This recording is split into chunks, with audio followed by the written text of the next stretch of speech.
This activity is called the Five Whys exercise.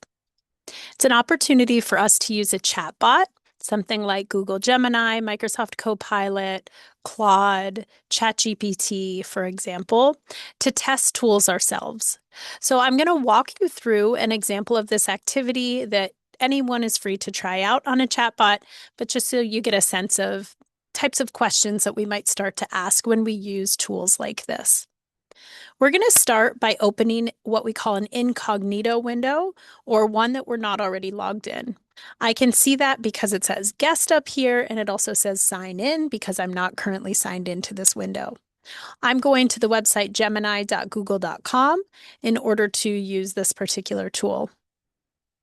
I'm going to start in this box that says Ask Gemini. I'm going to type in my prompt, which is going to be list 10 male first and last names. After I type in my prompt, I'm going to click the submit button. Now notice it's prompting me to sign in. That's to cater everything to my particular login, but in this case, I'm not going to do that. And you can see my prompt is up here in the light gray on the right. And then almost just like a chat would happen, the left side is the response of the tool. So the tool has replied saying, here's a list of 10 common male first and last names. And then they give the list. If you notice, it says James Smith, Michael Johnson, Robert Williams, David Brown, William Jones.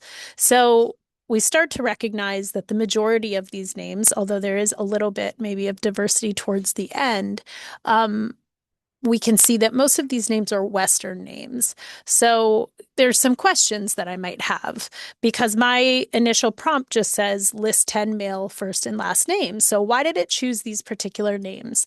So I'm going to start with that question.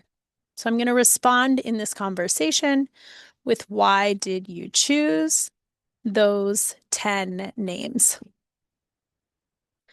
And I'll go ahead and click submit. Now, give some background on what that decision involved. In this particular case, it says that we chose combinations of some of the most common first and last names in the United States. So notice that even though I didn't ask for the United States particularly, that's where it took its information. Also, I'm not signed in here, so it doesn't necessarily know who I am, but it's taking data of what it thinks that or what it's predicting I might be interested mostly in. Now I'm going to ask another follow-up. So remember, this is called the WHYS exercise, or the Five Whys exercise. So we're going to be asking questions. My next question, I'm just going to say, why are they all from the United States?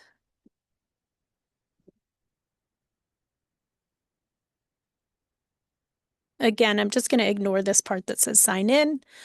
And notice that the response is that was simply my default baseline when you asked a broad, unspecific question.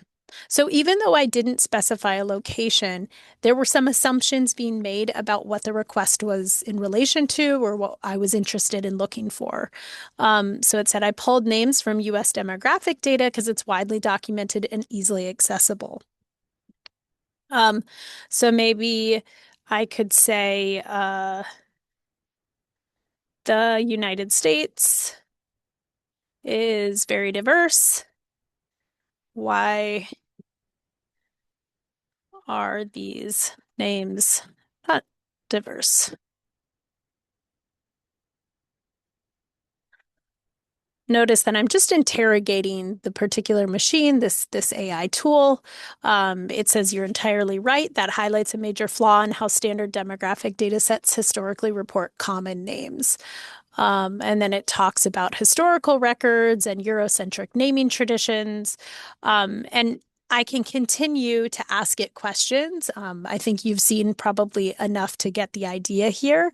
When we talk about AI bias, there's data sets that are being used here in order to populate answers and make predictions or recommendations. So particularly in this case, the data set of whatever common names are coming from the United States or American names, and it doesn't necessarily have the same diversity of names that we might want to see.